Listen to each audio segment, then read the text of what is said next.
하나님 말씀 함께 보도록 하겠습니다. 이사야서 43장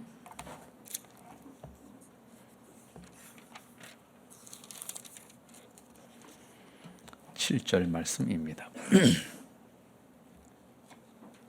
이사야서 43장 7절 말씀 한 절입니다. 내 이름으로 불려지는 모든 자 곧 내가 내 영광을 위하여 창조한 자를 오게 하라.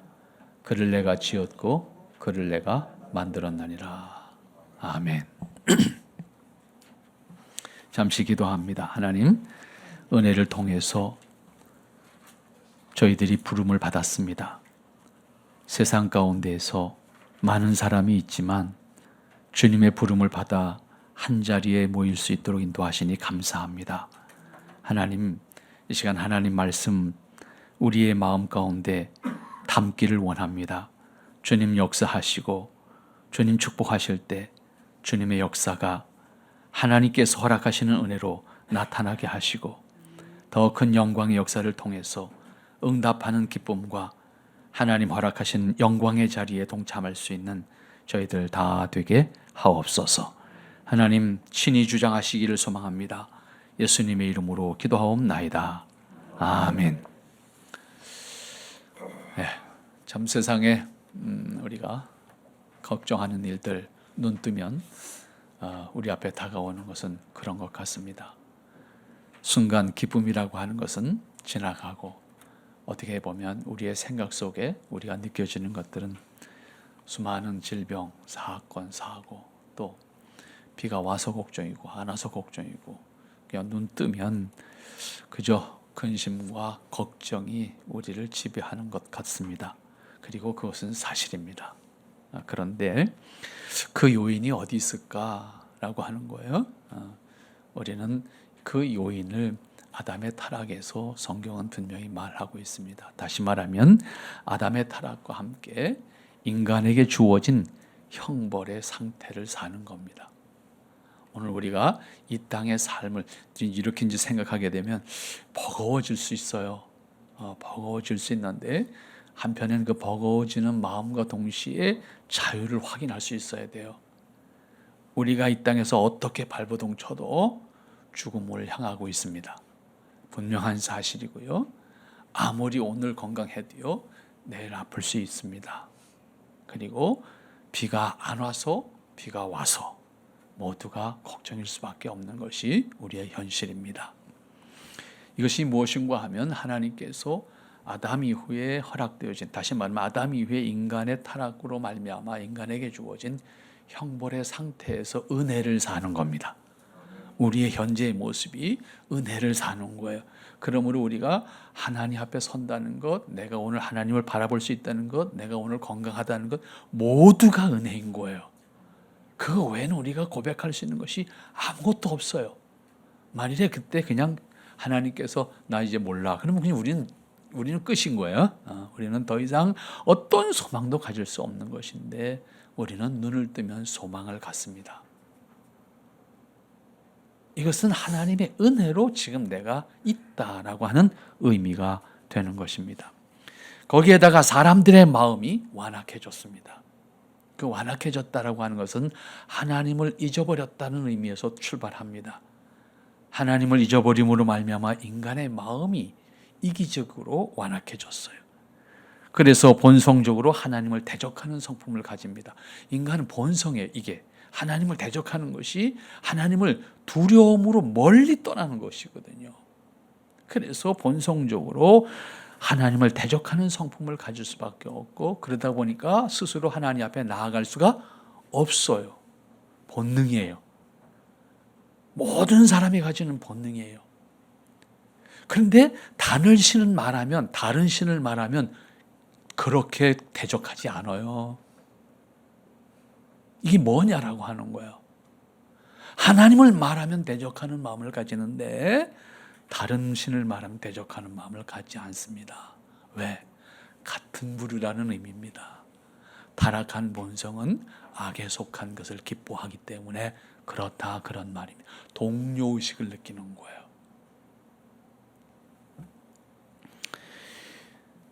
그런 의미에서 인간은 스스로 하나님의 의를 완성해 갈 수가 없다라고 하는 거예요. 이게 절망이에요. 인간에게는 사실은. 이성을 가지고 적어도 노력을 해서 성취할 수 있으면 좋겠는데 그게 안 된다는 거예요. 이것이 인간이 세상에서 경험하게 되는 고통이고 아픔이고 그 다음에 궁극적으로는 절망입니다. 그래서 하나님의 은혜가 전적으로 필요한 거예요. 그래서 하나님께서 직접 그 문제를 해결하시기 위해서 예수님을 이 땅에 보내셔서 우리 죄의 문제를 해결하셨어요. 죽음의 문제를 해결하셨어요. 하나님과의 관계의 문제를 해결하신 거예요. 그 예수님을 통해서 허락하신 은혜가 우리로 하여금 하나님과의 관계를 회복할 수 있는 길을 열어주셨고 회복할 수 있도록 우리를 불러주셨다라고 하는 거예요. 이것이 하나님의 부르심이고 이것이 하나님이 우리를 구원하시고자 하는 뜻인 거예요. 그 은혜 안에서 우리는 하나님 앞에 불림을 받았어요. 하나님 앞에 불림을 받았다는 이 사실이 기적이에요. 인간의 편에서 보면. 하나님 편에서 보면 뜻이지만 인간의 편에서는 기적이라고. 왜? 내가 계획해서 되는 문제가 아니에요. 내가 로또 당첨을 기다리듯이 내가 뭘 썰어서 되는 것도 아니에요. 나한테는 전혀 그런 기회가 없어요. 인간에게는 그 기회가 없다고. 그 기회는 오직 하나님만이 행하실 수 있는 거예요. 그런 의미에서 여러분이 여기 있다는 사실은 하나님의 기적과 은혜로 말미암아 여기에 있는 겁니다. 이 사실에 대한 확인을 통해서 여러분이 하나님의 자녀인 것을 확인할 수가 있어야 합니다. 여기서 우리가 오늘 생각하고자 하는 것이 무엇인가 하면 우리가 말하는 구원이라고 하는 것과 일반적으로 이해하고 있는 구원이 다르다는 거예요. 보통 구원은 죽은 다음에 좋은 데 가는 거라고 생각해요. 어느 종교든지. 그런데 기독교는 그렇지 않아요. 그렇지 않다는 말은 안 간다는 말이 아니에요. 죽은 다음에만 가는 것이 아니고 지금 그리스도 안에서 나는 이미 하나님의 자녀이고 하나님 나라의 백성이고 나는 이미 구원받은 사람이고 지금 이 다음에 죽은 다음에 좋은 데 가기 위해서 우리가 열심히 적금 들고 있는 거 아니다 그 말이에요. 그때 그 자리를 보장받기 위해서 우리가 적금 드는 삶을 사는 게 아니다 그 말이에요. 그것은 하나님께서 우리에게 보증하셨고 우리의 신분은 이미 우리에게 허락되어졌어요. 나는 이 땅에서 하나님의 사람으로 구원받은 사람으로 살아야 되는 거예요. 그래서 기독교에서 말하는 구원은 단순히 미래적인 것이 아니에요. 굳이 말하면 그 미래는 현재를 통해서 있는 거예요. 다시 말하면 영원은 시간 속에 이어지는 거예요. 우리는 현재에서 천국을 살면서 천국으로 가는 거예요. 단절된 것이 아니다 그 말이에요. 시간과 영원이 단절된 것이 아니다 그 말이에요. 우리가 사는 시간은 영원으로 이어지는 거예요. 시간이 끝난 다음에 영원이 따로 있는 것이 아니다 그 말이에요. 그런 의미에서 우리의 신분은 하나님께서 보장하신 하나님의 자녀로서 지금 여기서 하나님의 사람으로 살아야 되는 거예요. 그런 의미에서 기독교에서 말하는 성경이 말하는 구원은 먼저 신변의 변화입니다. 다시 말해 신분의 변화입니다. 나는 세상에 있지만 하나님 나라의 자녀라고 하는 하나님 나라의 백성이라고 하는 신분으로 변한 것입니다. 이 변한 것은 하나님께서 변화시켜 주신 것. 적어도 우리가 하나님께서 허락하신 하나님의 사람으로서 변화된 내 모습이다라고 하는 것이고 그것은 내가 쟁취한 것이 아니라 하나님의 권세로 주신 거예요. 요한복음 1장 12절 말씀입니다. 요한복음 1장 12절 말씀을 보면 결국 하나님께서 하나님의 자녀가 되는 권세를 하나님께서 우리에게 주신 거예요. 이 권세를 그런 의미에서 누구도 이 권세를 빼앗을 수 있는 사람이 없다라고 하는 사실도 우리는 기억을 해야 됩니다. 아담의 타락과 함께 인간이 잃어버린 것은 하나님과 동행할 수 없는 신분입니다. 그것은 에덴에서 추방이라고 하는 사건과 같은 의미를 갖습니다. 에덴에서의 추방은 공간적인 의미에서만이 아닙니다. 신분의 변화입니다. 하나님과 더 이상 함께할 수 없는 존재로, 하나님께서 주셨던 본래의 아름다운 인간의 모습을 그대로 유지할 수 없는 모습으로, 더 이상 하나님과 함께할 수 없는 상태로 전락한 것을 의미합니다.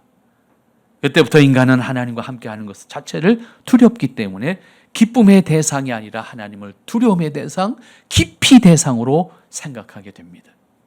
그러므로 모든 사람은 본능적으로 하나님으로부터 멀어지게 된다라고 하는 사실을 말씀드렸습니다. 그것은 두렵기 때문입니다. 두려움은 자신의 죄가 드러남으로 말미암아 부끄러울까, 책망받을까 하는 마음 때문입니다. 그것은 에덴에서 아담이 범죄한 이후에 하나님이 부르시는 음성, 그 음성입니다. 아담아, 내가 어디 있느냐? 하나님이 어디 계신지 몰라서 불렀을까요?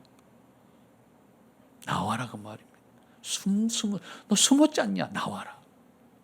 아담은 왜 숨었습니까? 그의 입으로 말하잖아요. 그러므로 예수님을 통해서 구원을 받았다는 것 말은 에덴에서 추방당한 신분에서 다시 에덴에서 하나님과 함께 할 수 있는 신분으로 바꾸어 주셨다라고 하는 의미입니다. 추방과 함께 사단의 그리고 죄의 종노릇하는 신분으로 전락함으로 말미암아서 지옥의 권세 아래 놓여 있는 자들이 되었습니다.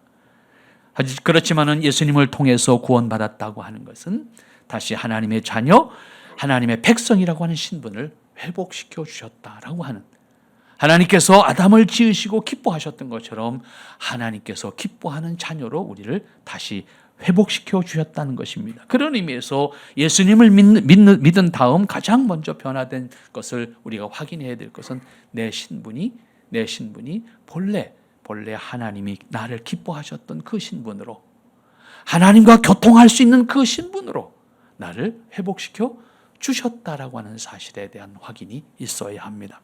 이제 더 이상 죄와 사단의 권세 아래서 종노릇하는 사람이 아닙니다.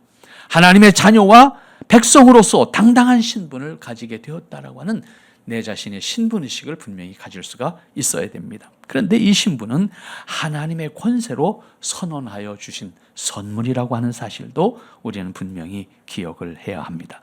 따라서 이 신분은 하나님 외에 누구도 빼앗거나 취소할 수 없는 것도 우리는 확인할 수가 있어야 합니다. 혹이라도 신분이 불완전하지 않을까 해서 걱정하는 일을 하지 않아도 됩니다. 그리스도인 하나님의 자녀라고 하는 신분은 하나님의 권세와 뜻으로 허락하신 것이기 때문에 하나님 외에는 누구도 이 신분을 빼앗을, 그리고 이 신분을 취소할 수 있는 사람이 없다라고 하는 사실입니다. 탈북하신 분들이 중국에서 좀 살다가 이제 우리 남쪽으로 오게 되면 그들이 가지고 있는 소원 가운데 하나가 신분증인 거예요. 신분증. 중국에 사는 날 동안 이 신분증이 없어서 그들이 그 당했던 서러움과 고통과 아픔은 신분증 없이 사는 사람만 느낄 수 있는 거잖아요. 근데 그 중에 남쪽에 오고 싶다는 생각이 없는데 신분증 준다고 해서 온 사람도 있어. 남쪽에 관심이 없어. 근데 신분증을 준다는 것 때문에 온 사람이 있더라고. 근데 이 사람이 신분증을 받은 다음에 만세를 하는 거예요. 만세. 얼마나 서러웠으면 그게. 그리고 어떤 사람은 의도적으로 중국을 다시 가는 거야. 뭐하러? 신분증 자랑하러. 신분증을 가지지 못한 상태를 경험한 사람들은 느낄 수 있는 거예요. 정말 서러워요.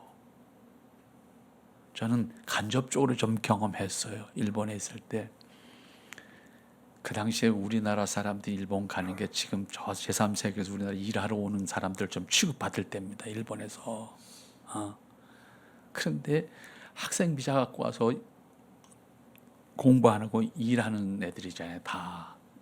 출입국관리사무소 가서 이제 비자 연장을 하러 가면 모여 있는 애들 얼굴이 써 있어요. 죽상입니다. 죽상. 그리고 한 사람씩 불려가는 거예요. 막대합니다. 노란 머리는 절대로 막대하지 않아요. 그런데 피부가 좀 거무죽죽하고 이 까만 머리들은요, 그냥 막대합니다. 그냥 쌍말만 안 하지 그냥 막대합니다. 그걸 느끼면서 나는 그래도 중간쯤 끼는 한국이니까 조금 그래도 나는 쟤들보다 다르다는 의식을 가지고 있는 거야. 그게 내 꼴도 한심한 거지. 비슷한 쟤네들이 볼 때 똑같은 놈인데 내 스스로 자위하는 거지. 난 너네들하고 달라. 그런 느낌을 느끼는 거예요. 그런데 걔들이 가서 이제 한 사람씩 불려가서 받은 놈은 만세합니다. 그러면요, 그 받은 애들 주위로 다 모여요. 뭐가 이제 다시 점검하는 거야. 이제 쭉 점검해. 그리고 너는 더 이상 비자 못 줘. 그런 사람은 거기서 그냥 따라 주저앉습니다. 왜? 당시에요, 중국에서 많은 사람들이 왔어요. 근데 일본에서 하루 일하면 중국에서 한 달 임금이 되는 거야. 일본에서 하루 품값을 노동자 막노동 하루 품값을 받으면 중국에 한 달 월급이 되는 거야. 그러니까 가족 친지들이 다 모여서 한 놈을 일본에 보내는 거야. 미는 거지. 이제 밀어서 보내서 얘가 일본에 일단 오면 하루 일하면 한 달 월급이 나오니까 되니까 돈을 벌어서 갚는 거야 이제. 그리고 그 사람을 연줄로 해서 또 들어오는 거야. 이런 식의 이제 그 당시의 모습이었어요. 그러니까 비자를 못 받는다라고 하는 그 마음이요, 참 힘들어요. 정말 힘들어요.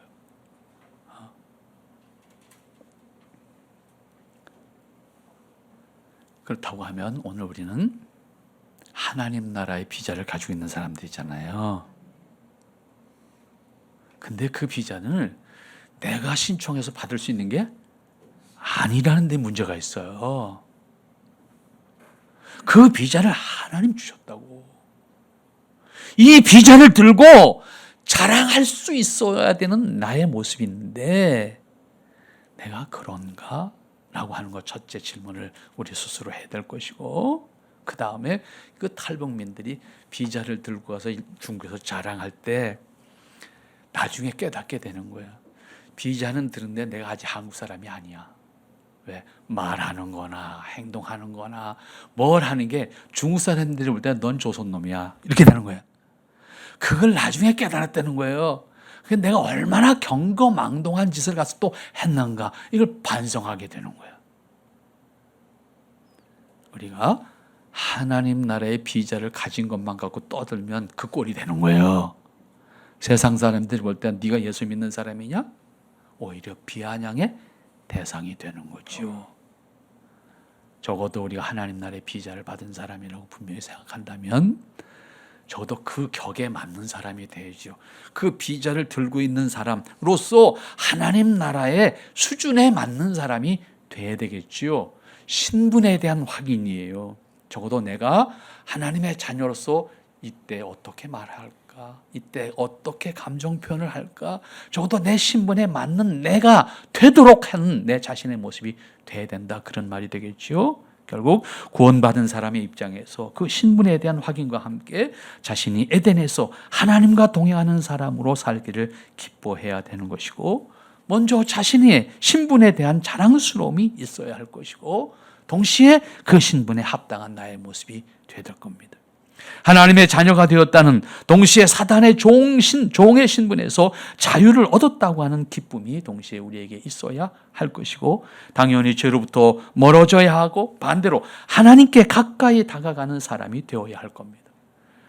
하나님께 가까이 하기를 기뻐하는 자의 모습에서 그 사람의 거듭난 신분에 대한 확신을 알아볼 수가 있게 되는 겁니다. 따라서 구원에 대한 확신은 하나님과 가까이 하고자 하는 마음과 그 생활로 자연스럽게 나타나게 되는 겁니다. 결국 우리가 하나님을 대적하는 사람으로 두려워서 멀어졌던 나의 모습이라고 하면, 내가 하나님 앞에 가까이 갈 수 있는 신분으로 바뀐 사람이라고 하면, 내 모습에서 바뀌어야 되는 것은 내가 무엇을 하든 하나님과 가까이 하기를 기뻐하는 자의 모습이어야 한다는 것이고, 하나님이 기뻐하는 것에 내 모습이 있어야 된다라고 하는 것도 우리가 생각해야 될 겁니다. 기독교 신앙에서 구원은 하나님께서 타락한 인간의 신분을 하나님의 자녀와 백성의 신분으로 바꾸어 주신 것을 의미하는 겁니다. 이것이 구원이고, 그 신분을 바꾸어 주신다라고 하는 것은 죽은 다음에 바꿔주시는 것이 아니에요. 이미 바꿔주신 거예요. 그러므로 우리는 이미 하나님의 자녀라고 하는 신분을 가지고 이 세상을 살아가야 하는 겁니다. 그래서 우리는 이중국적자입니다. 하나님 나라의 국적을 가지고 있습니다. 그래서 우리는 하나님 나라에 합당한 사람으로 살아야 됩니다. 동시에 우리는 이 땅에 태어난 이 땅의 국적을 가지고 있습니다. 그런 의미에서 여러분들이 이 땅에 사는 날 동안에는 이 땅의 법을 지켜야 됩니다. 이 땅의 국민으로서의 본분을 다해야 됩니다. 이때 그리스도인의 신분은 영원히 하나님 나라에 합당한 사람으로 인정하여 주신 것이고, 동시에 그 신분을 가지고 현재를 살아갈 수 있도록 허락하여 주실 것입니다. 그렇기 때문에 죽은 다음에 천국에라도 가야겠다고 하는 심정으로 신앙하는 거 아닙니다. 에? 우리가 그렇게 신앙하는 거 아니다 그 말. 우리가 이 세상에 사는 것을 이 다음에 죽은 다음에 그래도 뭐 어디 이 세상은 이렇게 살았으니까 다음 세상이라도 조금 좀 나은 세상 살면 좋겠다, 이 소망 갖고 사는 게 아니다 그 말이에요. 우리는 이미 하나님 나라를 사는 사람들입니다. 하나님 나라를 살아가는 사람이어야 합니다. 그것은 하나님께서 우리에게 보장해 주신 것이기 때문에 현재에서 하나님 나라의 자녀로, 현재에서 변화된 신분을 가지고 하나님 나라의 자녀의 신분으로 이 세상을 살아가는 것이다 라고 하는 이 신분에 대한 확인, 신분의 변화에 대한 확인이 여러분에게 이 땅에서 사는 날 동안 있어야 된다라고 하는 것, 이것이 첫 번째 여러분들에게 꼭 기억하고 싶은 말씀으로 드리고 싶습니다. 신분의 변화라고 하는 것은 그 다음에 신분의 변화와 함께 우리는 우리가 살아가는 목적이 바뀌게 됩니다. 다시 말하면 내가 하나님께서 아담을 창조하셨을 때 신분으로 바뀐 거, 돌아간 거잖아요. 돌아갔다고 하면 하나님께서 나를 왜 창조하셨어요? 하나님께서 아담을 창조하실 때, 오늘 본 말씀도 그 말씀을 기록하고 있습니다만은 7절 말씀에서 뭐라고 기록하고 있습니까? 내 이름으로 불려지는 모든 자, 곧 내가 내 영광을 위해 창조한 자를 오게 하라. 하나님의 영광을 위해서 창조하셨다. 이 영광에 대해서는 나중에 다시 한번 말씀을 드리도록 그렇게 하겠습니다만은, 결국 우리가 하나님의 자녀라고 하는 신분으로 바뀌었다고 하는 것은 우리의 인생의 목적도 하나님의 뜻대로 바뀌어야 된다라고 하는 거예요. 신분이 바뀌었다고 하는 것을 확인한다고 하면 신분의 변화는 인생의 목적도 변한다라고 하는 것을 동반하게 됩니다. 아담의 타락에서 나타났던 현상을 반대로 생각해 보면 이해하기가 쉽습니다. 아담의 타락은 에덴에서 하나님을 기뻐하던 사람이 하나님을 저버리고 자신을 기뻐하는 사람으로 바뀐 겁니다. 그러니까 에덴에 있는 동안에 아담은 하나님을 기뻐하는 사람이었어요. 그런데 그 타락은 자기를 기뻐하는 거예요. 인간을 기뻐하는 거예요. 그것이 결국은 타락의 결과로 주어진 거예요. 그래서 늘 기회 될 때마다 말씀드리는 것처럼 인간은 이기적인 존재다라고 하는 말씀을 드립니다. 선을 말해도 이기적입니다. 공의를 말해도 이기적입니다. 그 공의의 범주가 결국은 우리 집이고 우리 사회고 넓어야 우리 나라입니다. 더 이상 넘어가지 않습니다. 세계 협정, 온갖 국가 간의 조약 맺어지지만 무엇이 전제입니까? 국익이 전제입니다. 우리나라의 이익이 전제돼서 약속하는 겁니다. 거래가 안 되면 전쟁하는 겁니다. 이기적입니다. 공의를 말한다고 공의가 공의인가요? 아니요. 최소한 살 수 있는 우리 사회적 공의를 말할 뿐이지 그 공의 안에도 들어가면 또 이기적입니다. 저마다 자기 중심으로 그 공의를 말하고 있을 뿐입니다. 그러니까 타락의 의미를 생각하면 에덴에 있을 때 인간은 하나님을 기뻐하는 존재였다. 거기에 행복이 있는 것이었어요. 거기에 인간의 근본이 있는 것이었어요. 그러나 아담이 타락과 함께 인간은 더 이상 하나님을 기뻐하지 않는 대신에 자기를 기뻐하게 된 겁니다. 자기 만족을 위해서 행동하는 사람이 된 겁니다. 그런 의미에서 구원은 자기를 기뻐하던 사람이 하나님을 기뻐하는 사람으로 바뀌는 것을 의미한다. 이렇게 생각하면 될 것입니다. 여기서 그리스도인의 구원의 확신은 무엇을 기뻐하는가 하는 것을 보아할 수가 있게 되는 겁니다. 물론 이것은 완전한 것은 결코 아닙니다. 사람은 스스로 생각함으로 행동하는 존재이기 때문에 상황과 목적에 따라서 의도적으로 자신의 목적과 의도를 바꿀 수도 있기 때문에 절대적인 것은 아닙니다. 하지만 우리가 적어도 무엇을 기뻐하는 사람인가를 통해서 그가 하나님의 사람으로 이 세상에 살고자 하는가라고 하는 모습을 보게 됩니다. 그럼에도 불구하고 중요한 것은 기독교 신앙에서 구원은 인간이 존재하는 목적을 하나님께 두는 겁니다. 왜냐하면 그분이 나를 창조하신 분이기 때문에, 그분이 만물을 창조하신 분이고 만물이 있어야 하는 의미를 부여하신 분이기 때문입니다. 나를 이 땅에 있도록 하신 의미도 하나님께서 부여하신 것이기 때문에 나를 통해서 하나님은 무엇을 기뻐하시기를 원하는가, 이것을 통해서 나의 모습이 있어야 되고 나의 일이 있어야 되고 내 시간이 활용되어져야 한다는 것입니다. 그러므로 하나님을 최종적으로 기뻐하는 사람이 되어야 하는 것이 그리스도인으로서 구원받은 자의 모습이다, 이렇게 말씀을 드릴 수가 있습니다. 인간이 존재하는 목적이 무엇인가 하는 질문을 하게 되면 거듭난 그리스도인, 구원받은 그리스도인이라고 하면 인생의 목적이 하나님을 기뻐하는 것이라고 대답할 수 있어야 된다, 그 말입니다. 하나님을 모르는 사람들, 구원을 확인하지 못한 사람들은 매우 당연하게 자기 만족 내지는 자기가 하고 싶은 것을 이루는 것을, 소원하는 것을 목적으로 하는 것이 인생이라고 말하게 됩니다. 그러나 하나님을 믿는 자, 구원을 받은 사람은 인생의 목적이 자신에게 있는 것이 아니라 창조주 하나님께 있음을 분명하게 고백할 수 있어야 합니다. 그리고 실제로 현실의 삶에서 모든 일을 포함해서 하나님께서 기뻐하시는 것을 기준으로 판단할 수 있는 자기 가치관을 가질 수가 있어야 하는 겁니다. 하나님은 인간을 통해서 기뻐하시기를 원하시기 때문입니다. 여기서 다시 깨닫게 되는 것은 기독교 신앙은 그런 의미에서 요행을 구하는 것이 아니다. 요행을 사는 것도 아니다. 그런 의미에서 본질적으로 모든 종교와 달라요.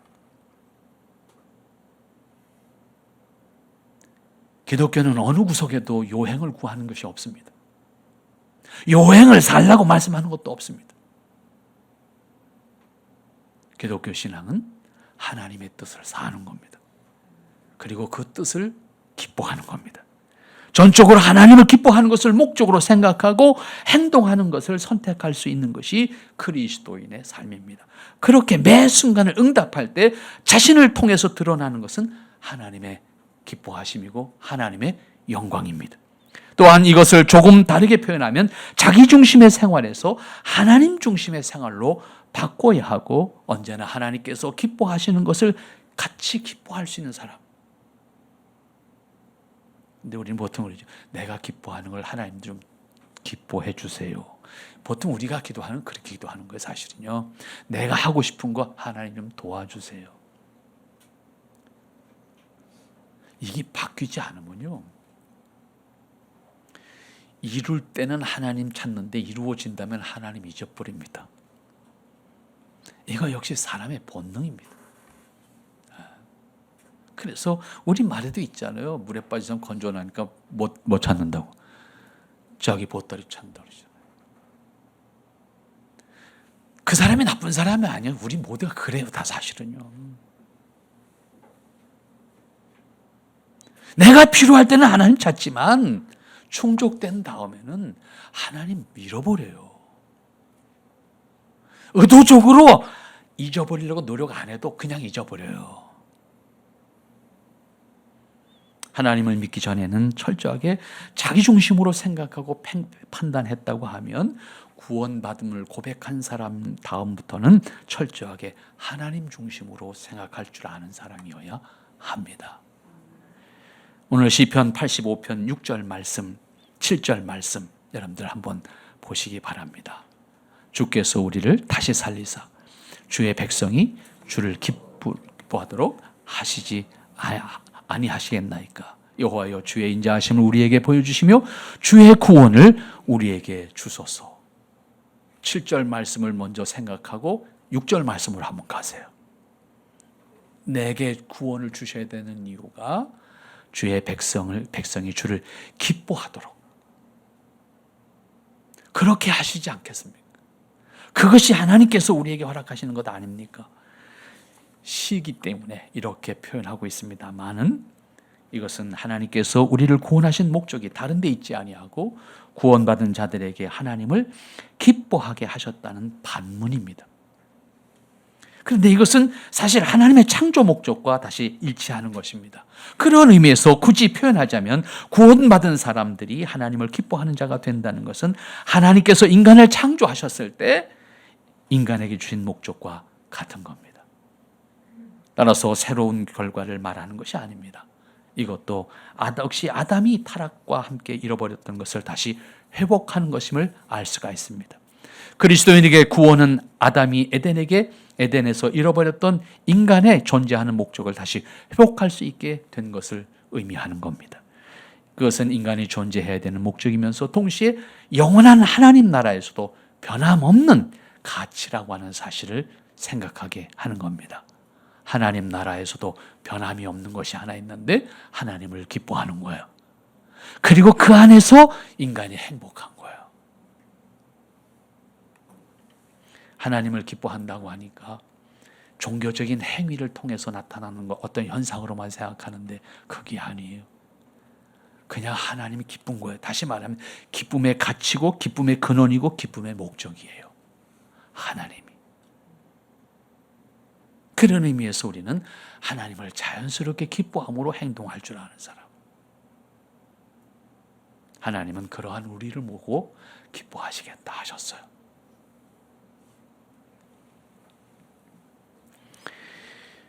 그 다음 한 가지 더 생각한다고 하면 그런 의미에서 같은 맥락에서 우리가 생각할 수 있는 거예요. 신분의 변화를 생각했어요.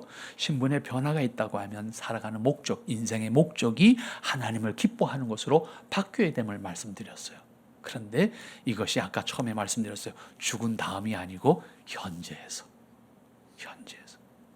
우리는 지금, 결국 우리는 지금 아담이 타락과 함께 잃어버린 또 하나는 자기 안에 있었던 하나님의 형상을 잃어버린 것인데 하나님께서 인간을 창조하셨을 때 유일하게 하나님의 형상으로 인간을 창조하셨다는 것을 처음부터 말씀을 드렸습니다. 따라서 하나님의 형상은 인간만 가지고 있는 속성인데 그 속성을 통해서 하나님과 교통할 수 있는 것이고 그 속성을 통해서 하나님의 뜻을 기뻐하는 것이고 그 속성을 통해서 하나님 앞에서 하나님의 뜻을 이루어 살아가는 기쁨을 우리 자신이 누릴 수 있는 능력자가 되게 하신 거예요. 이 기회를 사람에게 주신 거잖아요. 구원받았다라고 하는 것은 바로 그 기회를 다시 우리에게 주신 것이거든요. 그래서 우리는 이 땅에서 현재에서 하나님의 사람으로 하나님의 형상을 가진 사람으로 현재를 살아가야 되는 거예요. 여기엔 두 가지 역할이 있어요. 하나는 내가 잃어버렸던 하나님의 형상을 채워야 되는 문제, 회복시켜 가야 되는 문제. 이것이 성숙이에요. 신앙의 성숙, 신앙의 성장이라는 말이 종교적인 행위를 열심히 잘하는 것에 있는 것이 아니라 하나님의 형상을 내 안에 채워가야 되는 것이 바로 기독교 신앙에 있어서 성숙이라고 하는 단어로 이해할 수 있는 부분이에요. 그것이 성숙되어지는 것만큼 나는 하나님의 뜻을 현재에서 살아가는 사람이어야 하는 겁니다. 이 두 가지가 같이 있어야 돼요. 그러니까 한국 교회 모습에서 보면 종교적 훈련은 잘 돼 있어요. 그래서 기도 시간 안 빠지고 예배 시간 안 빠지고 잘 다니는데 문제는 뭐예요? 우리가 흔히 한 말로는 우리 속 사람이 안 커. 우리 속 사람이 안 변해. 이 말이 하나님의 형상이 우리 안에 채워져야 되는데 하나님의 형상을 담아가는 작업을 안 해. 이게 그냥 되질 않아. 내가 하나님을 닮겠다고 노력을 해야지 담아진다고 이게. 이 과정이 우리의 성장, 신앙의 성장의 과정이고 성숙의 과정이고 이것이 우리가 하나님의 사람으로 살아감에 있어서 성취되어져 가야 되는 모습이에요, 우리가. 이게 안 되는 거예요, 지금 한국교회가요.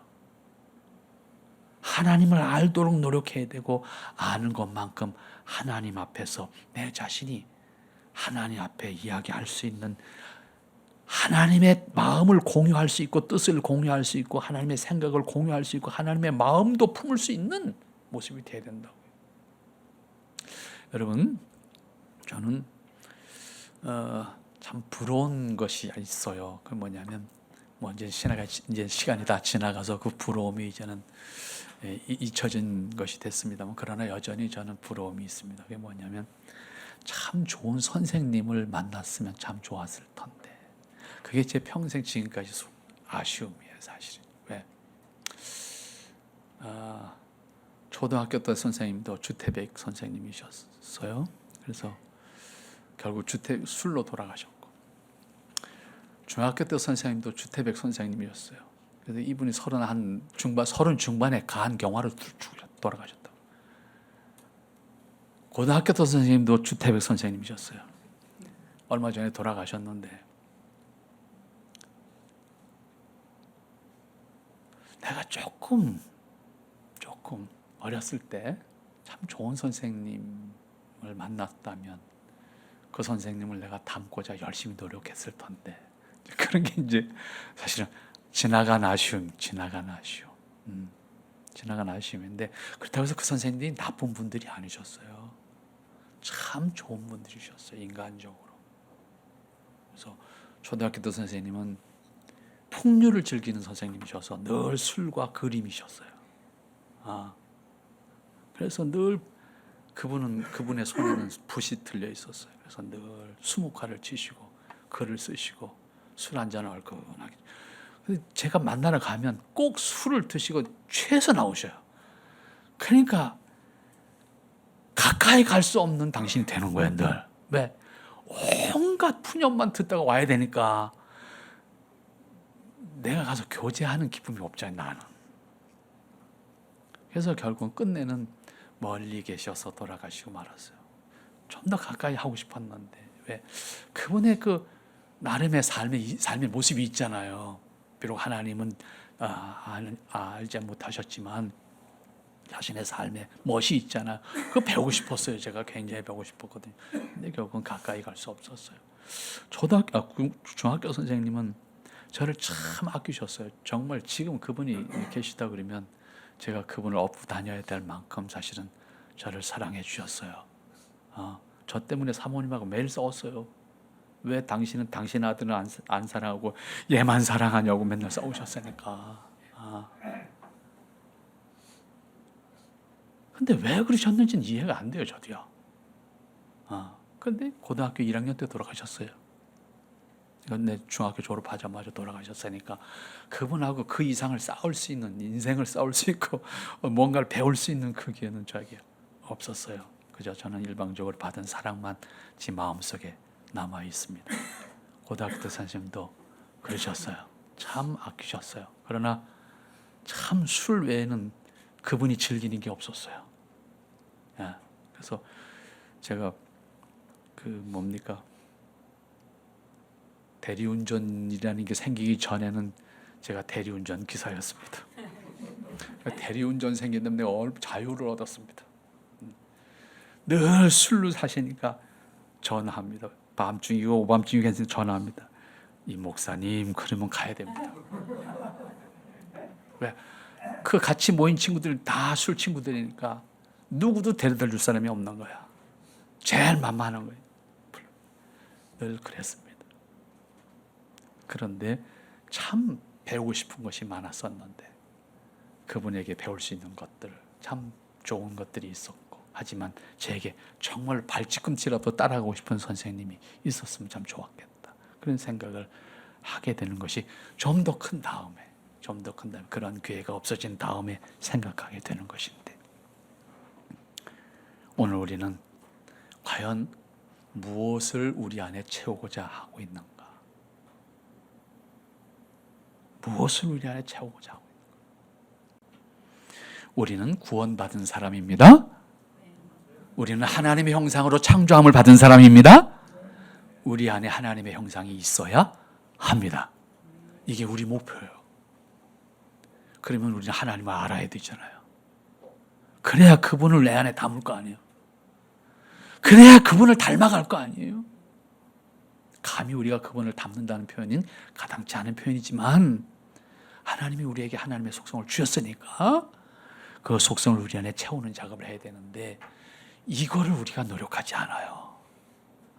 종교적인 행위를 한 것으로 나는 하나님 앞에 의무를 다했다고 생각한다고요. 그러면 하나님은 우리 보고 어떻게 생각하냐면, 우리는 성장 장애야. 이게 새끼인데 안 커 지금. 이게 발육부진이야 이게. 여러분, 우리가 정말로 자녀들 모습에서 그런 거 있잖아요. 똑같이 커야지 되는데 이게 안 크면 어떻게 돼요? 정말 힘들지요. 부모 입장에서 얼마나 힘들겠어요. 이놈이 커야 되는데 안 크면 어떡하냐고. 저희 주변에 진짜 쌍둥이를 낳는 자매가 한 분 있는데, 늦게 40이 넘어서 이제 쌍둥이를 낳았어요. 쌍둥이 낳았는데, 그렇잖아요. 한 배에서 둘이 나왔으니까 작은 건 당연한 거 아니에요? 그러니까 같은 아이들끼리 하면 이게 작은 거야. 작은 건 더 힘든 거야. 마음이, 부모 입장에서, 엄마 입장에서 힘든 거야. 근데 덩치만 작은 것이 아니라 공부가 안 따라가는 거야 이게. 그러니까 엄마 입장에서 이게 힘들죠. 힘들죠. 그 마음이 이해가 돼요. 그런데 하나님이 우리를 그렇게 보시고 있다고. 지금 이놈이 클 때가 되는데 안 커. 변해야 되는데 안 변해. 그런데 뭘 한다고 열심히는 뛰어다녀. 종교적으로는 열심히 뛰어다닌다 그 말이야. 근데 생각하는 게 10년 전에도 그만이고 20년 전에도 그만이고 지금도 그만이고. 때가 되면 내 본분을 할 수 있는 사람이 돼야 되는 게 정상이잖아요.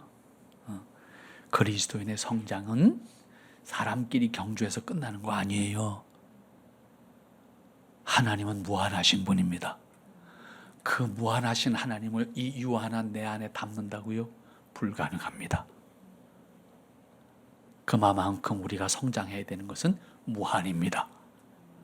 그런데 내가 요만큼 했다고 만족하고, 내가 이만큼 했다고 너보다 낫다고 그렇게 비교하면서 나를 만족할 수 있고, 내 스스로를 하나님 앞에 나 이렇게 살았습니다 말할 수 있는 사람이 된다고 하면, 하나님 보실 때 얼마나 가소롭겠어요.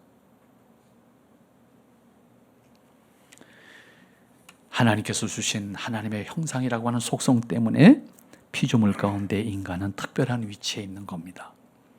또한 인간만이 하나님의 형상을 가진 자로서 스스로 생각하고 판단하고 행동하고 하나님을 기뻐할 수 있는 사람입니다. 이건 인간에게 주신 특권입니다. 하나님을 기뻐해야 된다는 것이 종교적 명령으로 이해해서는 안 돼요. 인간의 본분이라고요.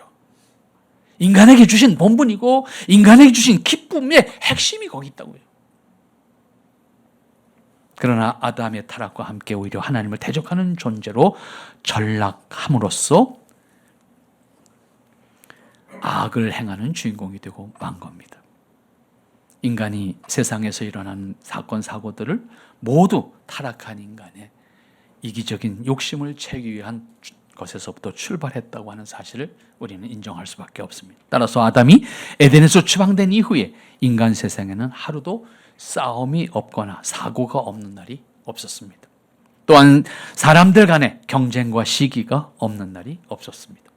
그렇기 때문에 세상에는 평화가 없습니다. 불균형과 다툼이 없는 날이 없습니다. 그러한 현상은 특별한 것이 아니라 자연스러운 현상입니다. 세상 어디에도 다르지 않습니다. 더 좋은 나라가 있을 거라고 생각하시죠? 천부당만부당합니다. 세상의 어느 나라도 다르지 않습니다.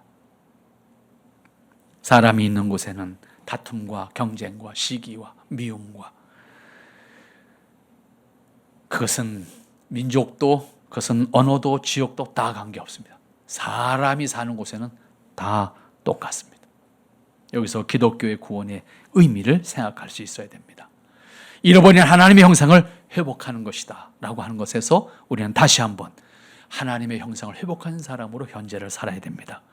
구원받은 사람이라고 하면 자기 안에 하나님의 형상을 채우는 일을 해야 하는 것이고, 그것은 성도로서 성장하는 우리의 신앙의 성장의 중요한 요소입니다. 악하고 이기적인 것으로 변질된 자신의 속성을 하나님의 형상으로 채울 때에 하나님의 형상은 구원을 받는 순간에 내 안에 채워지거나 단순히 보충되어지는 것이 아닙니다. 우리는 주님 앞에 설 때까지 하나님의 형상을 우리 안에 채워가야 합니다. 하나님을 기뻐하게 된 것처럼 우리 자신이 하나님의 형상을 담아야 합니다. 우리 안에 하나님의 형상으로서의 인격이 성장하도록 만들어져야 합니다. 모든 사물에 대한 책임의식과 함께 하나님의 형상으로서 자신을 만족하게 여겨야 합니다. 그러한 노력이 없이 하나님의 형상이 내 자신 안에 채워지거나 하나님의 품격을 드러낼 수 있다고 생각하면 지극히 어리석은 자의 모습이고, 그것은 기독교 신앙이 아닙니다. 도 닦는 신앙입니다. 도 닦는 신앙은 그렇게 해야 돼요. 기독교 신앙은 그렇게 하는 거 아닙니다. 사람을 지으실 때 하나님은 그 사람을 하나님의 영광을 위해서 창조하셨다고 말씀하셨습니다. 하나님의 형상은 하나님과 교통할 수 있는 특별한 요소입니다. 그것은 인간에게만 주신, 인간이 하나님과의 관계에서 살도록 하신 수단입니다. 그것을 하나님께서 기뻐하시겠다는 것이고, 그러한 의미에서 구원은 그리스도인이 자신이 존재하는 목적을 하나님 안에서 찾아야 하는 것이고, 하나님께서 은혜로 구원을 허락하셨기 때문에 현재에서 하나님의 뜻을 사는 사람이어야 하는 겁니다.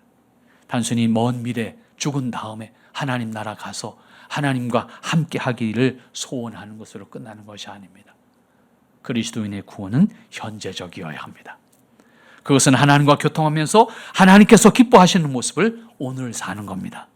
그것이 인간이 추구하는 가치여야 되고, 그것이 우리 그리스도인의 기쁨이어야 됩니다. 또한 하나님께서 허락하신 하나님의 형상을 간직해서 자신의 인격 안에 채워가는 자신의 모습을 만들어가므로 보이지 않는 하나님이 우리를 통해서 보여지도록 해야 하는 겁니다. 하나님은 영이시기 때문에 드러나시지 않습니다. 하지만 육신을 가진 우리가 하나님의 형상을 소유한 사람들입니다. 그 소유 형상을 통해서 하나님을 보이도록 해야 된다, 그 말입니다. 이것을 신앙의 성장이라는 말로 바꿔서 이해할 수 있는데, 인간은 태어나서 하나님 앞에 다시 설 때까지 잃어버린 하나님의 형상을 회복시켜가는 기쁨으로 자기 자신을 만들어 가야 합니다. 그것이 내 자신의 성장의 기쁨이고 성취의 기쁨입니다. 이것을 감당하는 과정이 신앙의 여정이어야 하고 자기 성취의 기쁨이어야 된다라고 말씀도 드릴 수 있을 것 같습니다. 그렇기 때문에 성경을 통해서 하나님의 속성과 뜻을 아는 일에 우리는 시간을 할애해야 합니다. 깨달음과 함께 하나님의 말씀을 살아가는 기쁨을 누릴 수도 있어야 합니다. 이 누림에 대해서는 다시 더 이상 나중에 말씀을 드리겠습니다만은, 오늘 우리는 구원을 미래적인 것으로만 생각해서는 안 된다. 이게 오늘 가장 중요한 거예요. 오늘 본문 말씀을 통해서 꼭 기억해야 될 말씀은 우리는 현재를 사는 겁니다. 근데 현재가 하나님 나라를 사는 거예요. 현재가 하나님을 사는 거예요. 죽은 다음에 우리 좋은 데 가는 것으로 꿈꾸는 것이 아니라 그 나라를 현재에서 살아야 된다, 그 말이에요. 그러기 위해서 우리는 현재에서 하나님의 형상을 가지고 하나님의 형상을 회복받은 사람으로서 하나님의 형상을 채워가는 기쁨과 그 하나님의 형상을 통해서 하나님과 교통하는 기쁨과 하나님이 기뻐하시는 것을 내가 기꺼이 기뻐할 수 있는 모습으로 내가 땅에서 하나님의 뜻을 사는 거예요. 그것을 우리가 함께 하는 것이 지체의 관계입니다. 지체와의 관계는 그 기쁨을 함께 나누는 것이고 확인하는 거예요. 그리고 그것을 통해서 하나님 앞에 우리가 하나님의 기뻐하심을 살아가는 것을 함께 누리는 거예요. 성경 말씀 마지막으로 한 절 다시 보도록 하십시다. 10절과 11절 말씀, 이사야서 43장 10절과 11절 말씀 다 같이 읽도록 하십시다. 나 여호와가 말하노라. 너희는 나의 증인, 나의 종으로 택함을 입었나니 이는 너희가 나를 알고 믿으며 내가 그인 줄 깨닫게 하려 함이라. 나의 전에 지음을 받은 신이 없었느니라. 나의 후에도 없으리라. 나는 여호와라. 나 외에 구원자가 없느니라. 아멘. 하나님께서 우리를 이렇게 구원하셨습니다. 우리의 구원자로서 하나님의 증인, 하나님의 종으로 택함을 받았다고 말씀하셨습니다.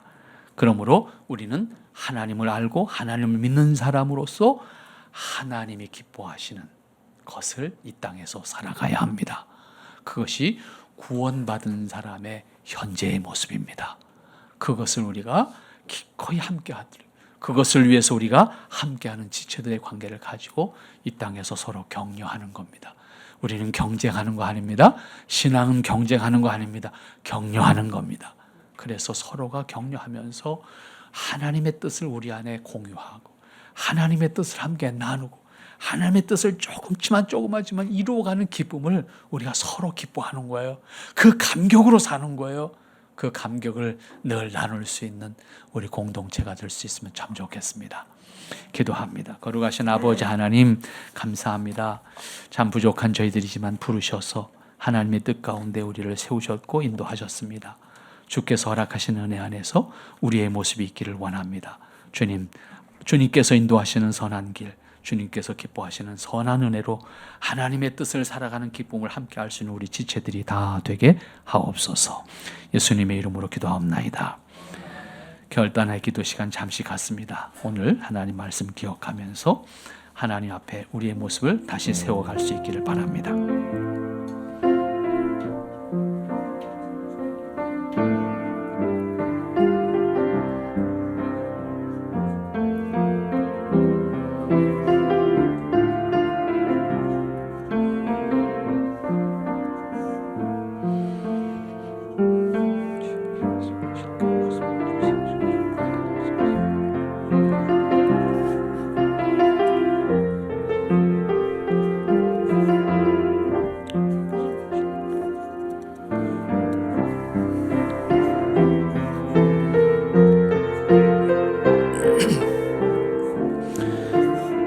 하나님 감사합니다. 주의 허락하신 은혜를 통해서 우리가 하나님 앞에 다시 서기를 원합니다.